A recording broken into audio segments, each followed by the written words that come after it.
Today's video is a collaboration with a bunch of my YouTuber friends. We're going to show you how we take these thrift store finds, give them a little bit of a makeover with paint, and get our home ready for Valentine's Day.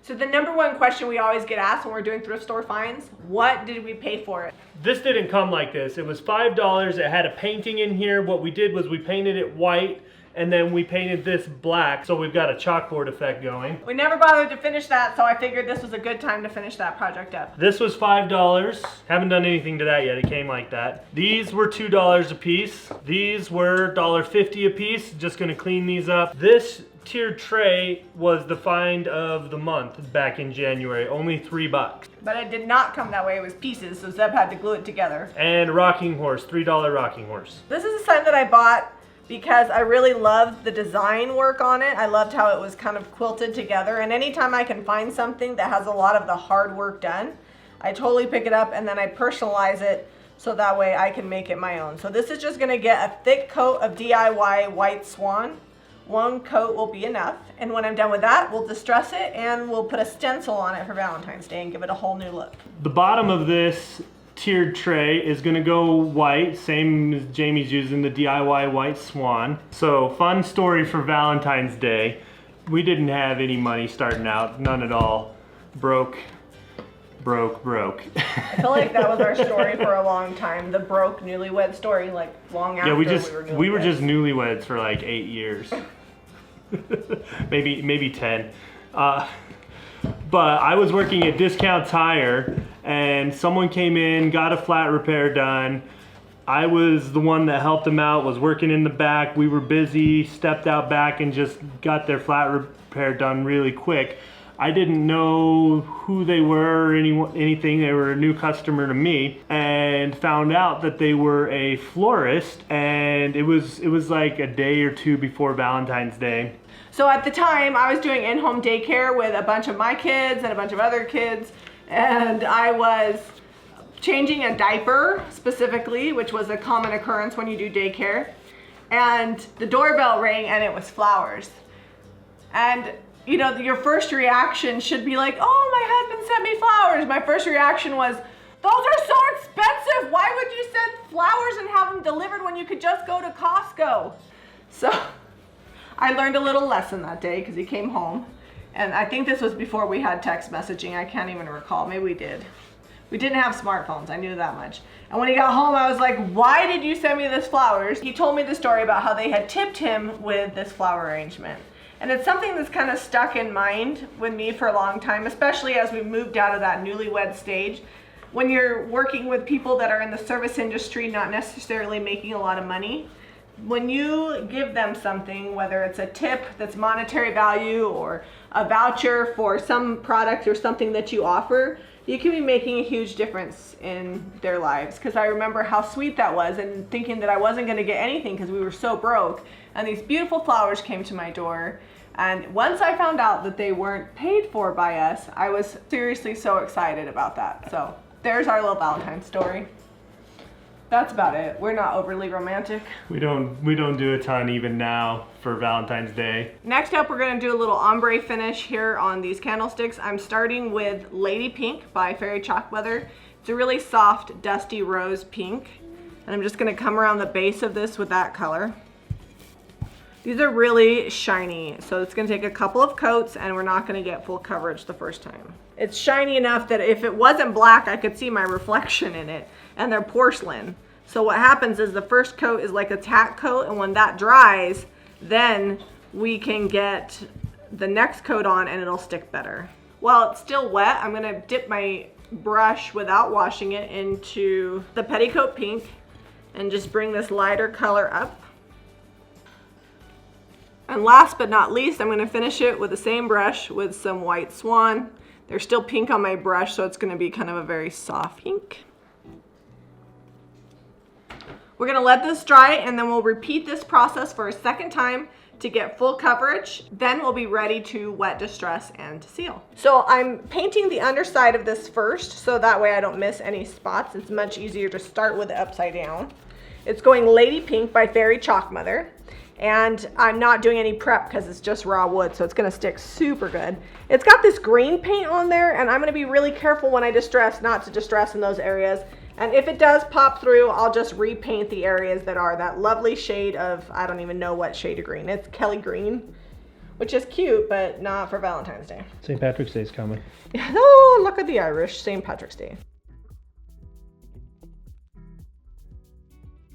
So the second coat is where all the magic happens. You're gonna wanna make sure that you're not pushing super hard with the second coat for two reasons. One, because it can reactivate the first coat, and two, because the base on this was super, super shiny and the paint's not cured yet, it can pull that paint right up and be frustrating. If it pulls it up a little bit, it's not a problem because we're gonna be distressing it anyway, so it'll just add to the look. So I'm gonna do the same technique as last time, and you'll see, look how much better coverage we're getting on this second coat. I'm gonna start off with the Lady Pink and work my way around. Without washing my brush, I'm gonna dip it into the Petticoat Pink from DIY Paint. But here's the deal, if you're worried about contamination because you're gonna use it for something later and you don't want your paint mixed, then you're gonna wanna pour it out into something different so you're not cross-contaminating your paint. I'm never super worried about it. So now this is second coat, I'm kind of making sure that the blending is a little bit neater than it was the first time, making sure I'm getting better coverage. Next, I'm gonna dip it into my White Swan, and I'm gonna come across the top with that for the lighter top coat here. And because there's already pink on my brush, it creates this beautiful blended, super light shade of pink for the top of my ombre. If you didn't wanna have all three colors, you could just use the Lady Pink and the White Swan and make your own in-between color, and that will work just fine. With ombres, you really only need a white and your base color, and you can mix as many colors as you need. So here is a side-by-side comparison between a first coat and a second coat, and you can really see how much that second coat cleans everything up. So on this chalkboard here, I'm gonna be using this stencil. It's a JRV stencil from the Two Hearts stencil set. And it's cool because it's floral and heart, but if you didn't want it to be Valentine's Day, I feel like you could leave off the love part and it would still look cute any time of the year. To do this, I'm gonna be using my little C stencil brush and my White Swan. I'm gonna dab this into the White Swan, but then I'm going to pounce off most of the paint because you want it to almost be dry. Otherwise, you're gonna get bleeding underneath your stencil. Once it's almost dry, you're gonna come through and hit up your stencil. Once we've done one coat, I'm gonna come back over it and do a second coat, and that should give us pretty good coverage. It doesn't have to be perfect because you're going to want it to look like chalk art, which usually doesn't have 100% full coverage. Okay, so I'm just gonna remove the stencil and we've got our design underneath. We'll let this dry and then we'll hit it with some 220 and that'll make that DIY paint powder a little bit and that will mimic the look of a chalkboard. So now I'm using Essential Stencils. You can pick these up at essentialstencil.com, code Jami Ray Vintage to save 10%. We'll drop a link. And this is a heart-shaped stencil and I'm just gonna use it over and over again to get a heart-shaped background. And I'm gonna come in with Lady Pink and stencil these hearts. I'm gonna try to just use my fingers to hold it into place. So now I'm gonna come in and I'm gonna stencil with Fairy Chalk Mother's Gunmetal. It's like a really dark gray and it's really pretty against the pink, not as contrasty as black and pink. I just feel like the color scheme goes together better. I'm using my 5-cent Paint Pixie flat top because I don't really have a lot of area to cover, so it works good on smaller, skinnier stencils. Time to make this look like a chalkboard. This is just a 220 grit sanding sponge. It's kind of worn out. Now when I take a paper towel, go over it, it looks like a chalkboard that's been erased a bunch of times. Alright, same thing with this Be Mine sign with the hearts, but I've got my 220 grit on here.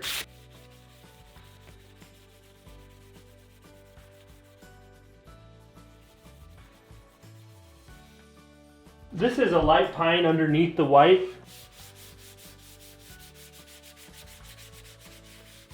I'm mostly just sanding this one to smooth out the brush strokes. These I'm going to be wet distressing. It's going to do two things. It's going to keep me from sanding the detail flat and it's going to help me blend these colors just a little bit more.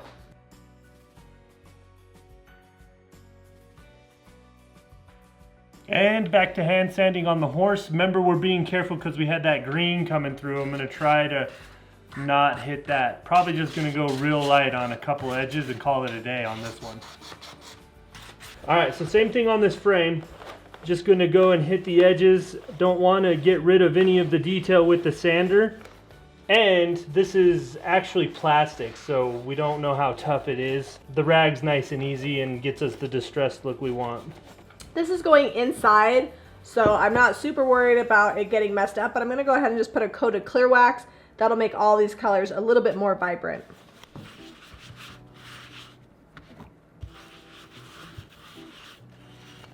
So these 3 pieces are going to go outside and get sprayed with Sweet Pickins top coat. This is going outside. We want it to be a little more durable than wax. We're gonna put this on our front door. We assume kids are gonna play with this, so we want that to hold up really nice and well. And then this needs to be wipeable because it might have food on it at some point, and it'll be able to be wiped off like a tabletop would be.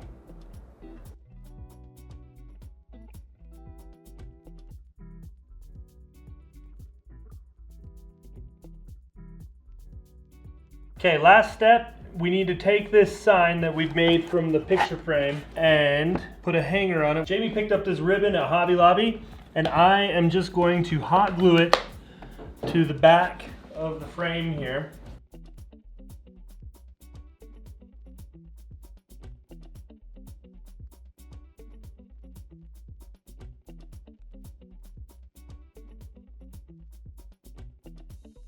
This video was done in collaboration with a bunch of other creators, so make sure you're clicking on the link below or following the link up above and checking out their videos as well. They've got a lot of really fun ideas on how to recreate items and make them new again. All of them are going to be Valentine's themed, some crafts, some furniture, with love stories in every video. So our projects are complete.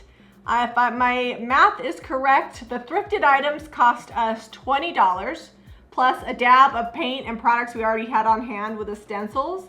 And then we just added some yummy treats to them, and we are ready for Valentine's I'm pretty Day. sure the yummy treats cost as much as all the thrifted stuff.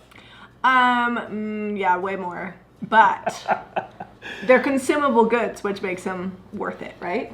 Yep, they're gonna be tasty and probably gone in a couple days. Yeah, they won't make it till Valentine's Day. No, we just get more treats. Here's a rundown of the products we used today. You can pick them up at jamirayvintage.com. We used Fairy Chalk Mother in Gunmetal and Lady Pink. Then we used DIY paint in White Swan and Petticoat Pink, DIY Clear Wax, Sweet Pickins Top Coat, our Jami Ray Vintage JRB stencils for this sign here. This is our set of 2 hearts. And then we used Essential stencils over here for this sign. They're the only stencils we don't carry on our website, but you can just hop over to essentialstencil.com. We'll drop a link below. Use code JamiRayVintage to save 10% on that stencil. If you have friends that love to decorate on a budget and want to know how to recreate their thrift store finds, be sure to share this video, give us a thumbs up, and subscribe to Jami Ray Vintage for more DIY.